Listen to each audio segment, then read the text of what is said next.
Let's learn Parshat Trumah with Rashi's commentary. I'll focus on chapter 25 of Exodus, verses 1 and 2. Really on verse 2, we'll center our study, because Rashi will offer a little bit of grammar help in order to make a precise translation, which he often does. And interestingly, he'll use this opportunity to discuss the religious outlook, the mindset, what the heart feels as the Israelites are asked to bring gifts for the project of building the portable tabernacle, the Mishkan. So God speaks to Moses, saying as follows, verse 2 now, Daber el b'nei Israel, speak to the children of Israel, vayikchu Trumah. They shall take for me, for my name, a Trumah, an offering, a gift of their wealth to raise it up for holy purposes. Me'et kol ish asher yidvenu libo, from every person whose heart will motivate them. Tikhu et trumati, you shall take my portion, you shall take my gift, you shall take my offering. So Rashi's first thought is that you might not be familiar with the term yidvenu libo, or the verb yidvenu. What root does it have? In Rashi's day, there was an exploration by many of the grammar of the Bible. And Rashi here deals with the term or the verb yidvenu and explains yidvenu means a lashon nidava.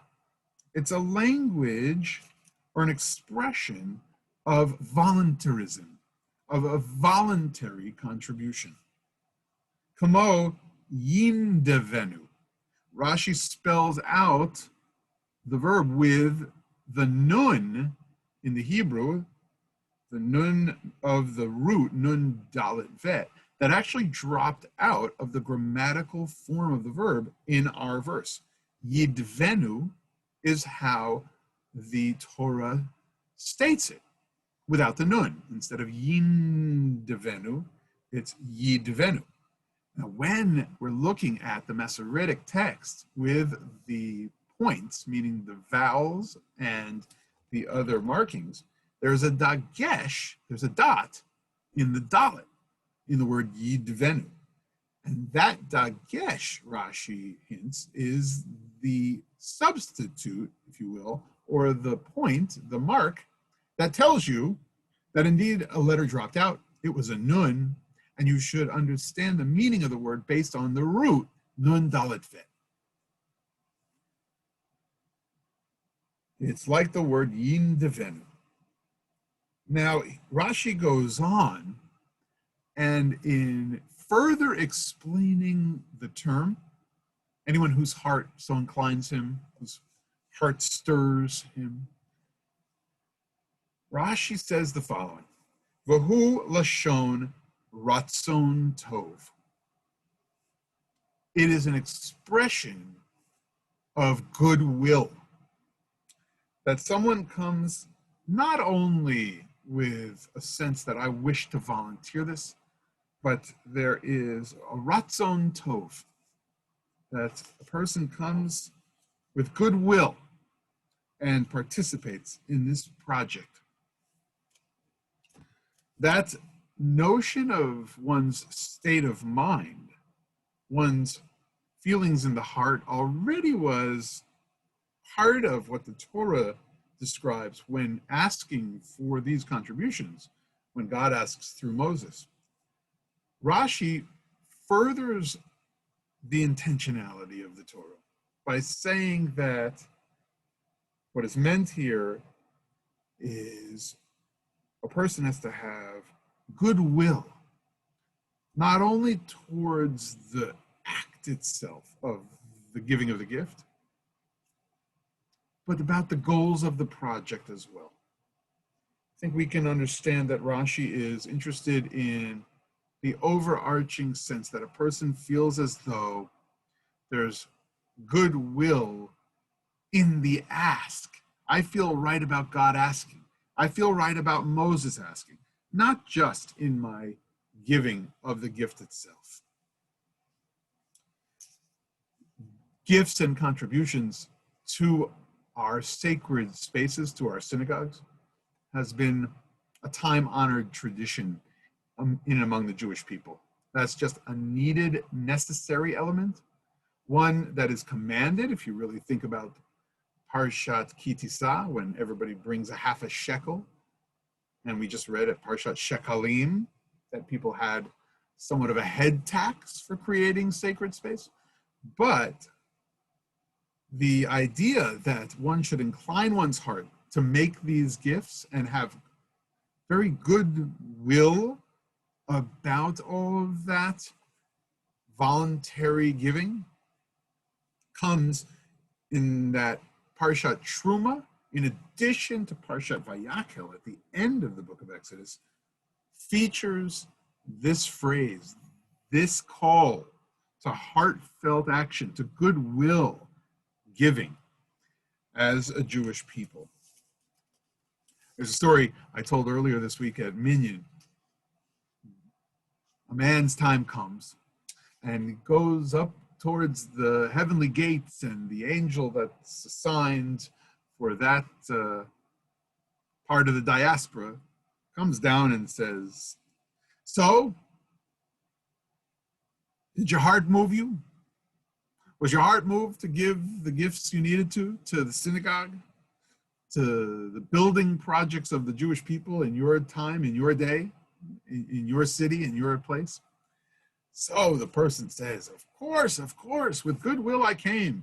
Beratzon tov, as the phrase in Rashi goes. With goodwill I came, and I gave my shekels, I gave my dollars, I gave my francs, I gave my money at the door, I helped build the whole shul, I provided for the furnishings, light, I paid some electric bills. I was dedicated to the cause. I provided for wine for Havdalah and helped make Shabbos meals. Well, the angel looks and says, okay, just wait over there. The follow-up question was, really, did you have goodwill towards all the members of the minyan with whom you prayed? Did you have goodwill towards the leadership of the shul? Did you have ratzon tov, with a good heart? Did you have a voluntary sense of participating in all the mitzvot that you could have through the synagogue?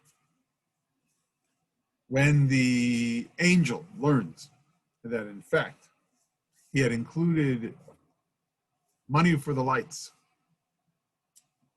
wine for Seder and Havdalah, and helped pay for the Shabbos meals, they realized that this soul was involved in creating community. Looking a little bit down the ledger, they saw that he contributed to the Chevra Kadisha, to the meals that were sent to mourners just after they arrived back from the cemetery. They saw that this was a man who helped fund a wedding gown for a bride who had none. They saw that this was a man who sent a few dollars to students studying in the land of Israel when they were struggling as young folks to really get started on their paths.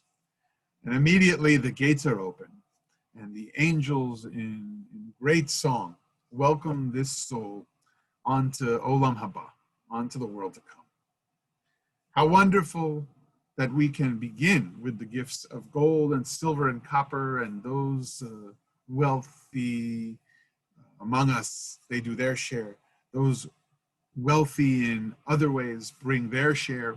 Every penny of tzedakah counts. But the goodwill we attach to those gifts and through those gifts towards the others in the minyan, the members of our community, whom we know and whom we do not, all make the essential difference in saying that we've done our portion in this world. And of course, we'll get our portion in the world to come. Rashi reminds us that a voluntary contribution, a willing heart to give, is a heart that shares goodwill about the entire project of the Mishkan, the tabernacle, the entire project of the Jewish people of which we're blessed to be a part. Shabbat